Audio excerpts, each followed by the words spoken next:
Segunda-feira da Páscoa, da oitava da Páscoa. Eu sou o Padre Pedro Paulo e estamos começando mais um programa, a Bíblia no Mundo de Hoje. Aleluia! A Páscoa do Senhor chegou à igreja, depois de passarmos piedosos e verdadeiramente unidos a Cristo através dos dias sagrados do Tríduo.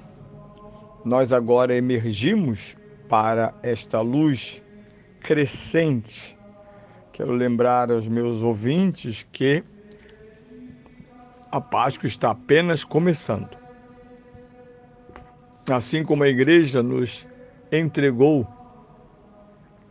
40 dias de Quaresma, agora ela nos entrega 50 dias de Páscoa. Porque exatamente daqui a 50 dias será Pentecostes.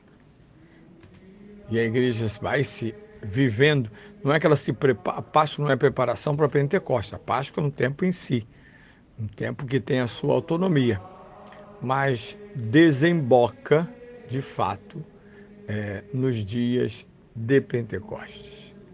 E nós, claro, usufruindo dos frutos, das consequências, das graças da Páscoa.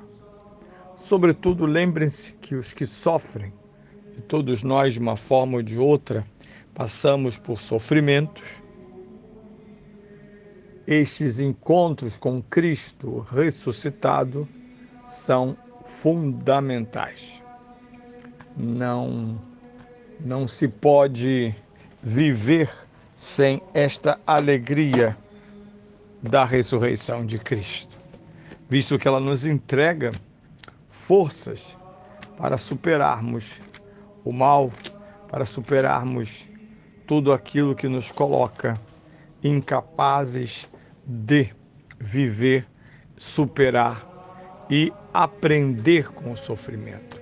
Porque a fé, sendo sabedoria, nos ensina a aprender de algo aparentemente tão estéril. Sofrer aparentemente é tão estéril, sobretudo quando esse sofrimento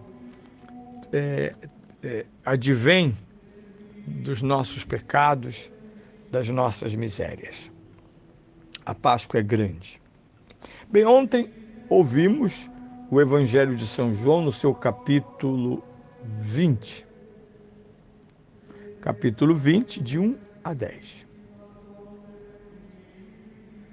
No primeiro dia da semana, se seguia ao sábado, Maria Madalena foi ao sepulcro de manhã cedo, quando ainda estava escuro. Viu a pedra removida do sepulcro. Correu e foi dizer a Simão Pedro e a outro discípulo a quem Jesus amava: Tiraram o Senhor do sepulcro e não sabemos onde o puseram. Saiu então Pedro com aquele outro discípulo e foram ao sepulcro. Corriam juntos, mas aquele outro discípulo correu mais depressa do que Pedro e chegou primeiro ao sepulcro.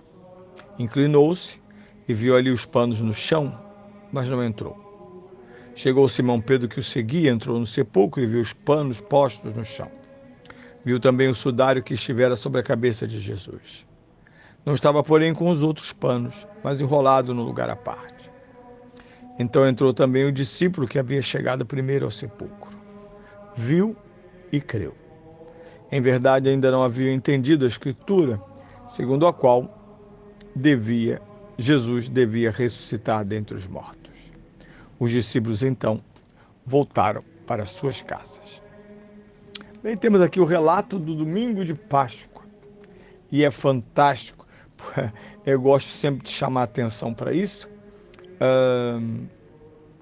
porque Jesus não aparece na Páscoa. É uma pena para muitos adultos, inclusive quem aparece na Páscoa é o coelhinho e etc, etc. Não, Jesus não aparece. Ele se mostra através de uma outra linguagem. Trata-se do primeiro dia da semana. É dia da ressurreição, porque neste primeiro dia da semana, na oitava, nós o encontraremos no cenáculo fechado. Ele está presente pela sua ausência. Após os relatos dramáticos da paixão de Cristo, de dor e de solidão e de morte, além do abandono por parte da maioria dos discípulos, exceto São João, que lemos em João 18 a 19, um evento decisivo se abre para os discípulos. A Páscoa é este tempo de encontro com o ressuscitado.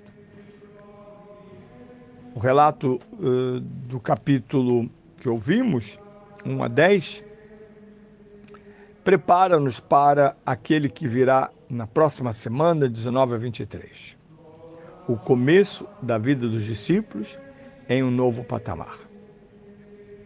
Eles serão encontrados pela mesma pessoa, Jesus de Nazaré, o Mestre, em sua identidade total.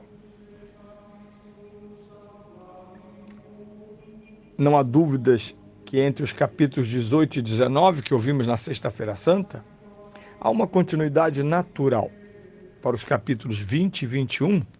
São os dois capítulos finais, como de todos os evangelhos, dedicados à revelação do ressuscitado e da ressurreição.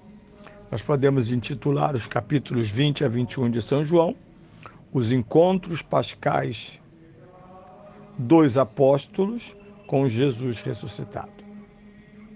Há um fluxo entre o túmulo vazio e o encontro com Santa Maria Madalena, que na verdade vai até o versículo 18, que de fato tem semelhanças evidentes com os sinóticos. No entanto, São João vai dedicar-se, como uma lente própria, a aprofundar a experiência fundadora do cristianismo, as catequeses do ressuscitado. E tudo isso porque aquele primeiro dia da semana está apenas começando. O túmulo vazio parecia ser uma evidência de algo que para eles, ao menos para Pedro, pois o outro discípulo viu e creu, não possui um significado claro e preciso. Afinal, o desaparecimento do seu corpo corresponderia ao anúncio enganoso de Santa Maria Madalena: tiraram o Senhor do sepulcro e não sabemos onde o puseram. Foi então uma ação humana e criminosa da parte dos oponentes de Jesus, como eles mesmos espalharam contra os cristãos, está lá em Mateus 28, 11 a 14. Diga, espalhem, assim pagou o sumo sacerdote aos soldados que espalhassem que os discípulos foram lá à noite e roubaram-lhe o corpo, para depois dizer que ele ressuscitou. Sua morte, uma realidade tão dura e cruel, aprofundava-se ainda mais na obscuridade de um cadáver roubado, porque esse é o estímulo da primeira parte desse capítulo 20. Terminamos nesta unidade, com um vazio. Além disso, o pressuposto não residia no vazio do túmulo, mesmo com as aparentes evidências que indicavam não ter havido roubo. São João diz que São Pedro entrou no sepulcro e viu os panos no chão. Viu também o sudário que estivera sobre a cabeça de Jesus.